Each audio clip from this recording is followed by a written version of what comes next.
ये शुक्राचार्य जी 5 हिस्से बता रहे हैं और इससे ज्यादा आप करोगे तो मुश्किल हो जाएंगे। लेकिन बलि नहीं माने, वो बोलते हैं मैं तो दान करूंगा। कहते हैं जा मैं तुझे शाप देता हूं, तू जल्दी ही अपना सारा यश सारा साम्राज्य खो देगा। बोलो विष्णु भगवान की जय। अब देखिए जी अपने तो अपने होते हैं, इतना शाप दे दिया फिर भी उनको तसल्ली नहीं हुई। अब क्या किया उन्होंने, जो कमंडलू है उसकी नोक में घुस गए। क्यों? संकल्प के लेने के लिए जल निकालेंगे तो मैं घुस जाऊंगा तो जल ही नहीं निकलेगा। अब उसमें घुस गए। अब राजा बलि संकल्प देने के लिए जल ले रहे हैं तो जल निकल गएगा, क्योंकि शुक्राचार्य जी नोक में घुस गए हैं। भगवान विष्णु जी देखते ही ऐसे नहीं मानेगा, थोड़ा सा समझाना पड़ेगा। क्या किया उन्होंने, एक कुशा उठाई, कहते दीजिए राजन मैं निकालता हूं जल कैसे निकलेगा। तुरंत कुशा की डंडी से उसको आगे चुभोया, जिससे शुक्राचार्य जी की एक आंख फूट गई। इसलिए वो एक आंख से तो बंधुओं उसने देखा, कहता है हे भगवान दे कोई रहा है ले कोई रहा है, हमने तो ऐसे फालतू में अपनी आंख फुड़वा ली। तुरंत वहां से चले गए और राजा बलि ने 3 पद भूमि का संकल्प किया। जैसे ही संकल्प हुआ और भगवान ने भयंकर विशाल विराट स्वरूप धारण शुरू किया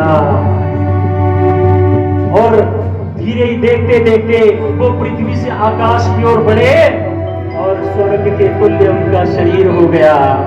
2 पग में उन्हें त्रिलोकी नाप ली। अब एक शब्द आता है ना भागवत कथा आरती में आता है भगवान जी के, गंगा प्यारी ना चरणों से क्यों निकली। जब पैर वो ब्रह्मलोक में पहुंचा तो ब्रह्मा जी ने अपने कमंडलू से भगवान के चरणों को धोया और वही गंगा जल गंगा का अवतरण हुआ। बोलो गंगा मैया की बंधुओं, जब 2 पग में उन्होंने सारे लोक नाप लिए, अब कुछ नहीं बचा। कहते हैं बलि तुमने 3 पद भूमि का संकल्प किया है, 2 पग में मैंने त्रिलोकी नाप ली, अब तुम्हारे पास देने को कुछ नहीं है, इसलिए अब तुम तो सजा के अधिकारी हो। कहते हैं महाराज मुझे एक बात बताइए, वस्तु बड़ी होती है उसको देने वाला बड़ा होता है। चालाकी दिखिए, इतने चालाक हैं। कहते हैं भगवान कहते हैं हाँ देने वाला बड़ा होता है। कहते हैं मतलब वस्तु छोटी होती है। कहते हैं हाँ वस्तु छोटी होती है। कहते हैं 2 पग में आपने सारी वस्तु माप ली, 3रे पग में मैं अपने आप को आपको समर्पित करता हूँ, आप 3रा पग मेरे सिर पे रखिए। बोलो विष्णु भगवान की जय, भक्तवत्सल भगवान की जय।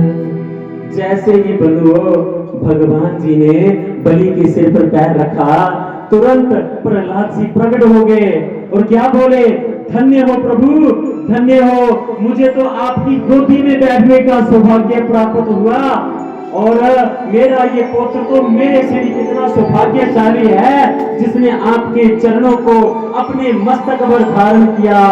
बड़े प्रसन्न हुए प्रहलाद जी, भूरी भूरी नेकी की प्रशंसा करते हुए कहते हैं आज मेरा कुल धन्य हो गया। बंधुओं भगवान प्रसन्न हुए और सुतल लोक का राज्य बलि को प्रदान किया और कहते हैं हे राजा बलि मैं तुम्हारी श्रद्धा से भक्ति से बड़ा प्रसन्न हूँ, मुझे संकल्प करके तुमकी अवज्ञा कर दी, इसलिए तुम मुझसे जो वरदान मांगो। कहते दोगे प्रभु? हाँ हाँ दूंगा, मैं क्यों नहीं दूंगा। कहते हैं एक काम करिए, क्या मांगा कि आप हमेशा मेरी नजरों के सामने रहो। अब बलि को कौन सा राज्य दिया? कौन सा राज्य दिया?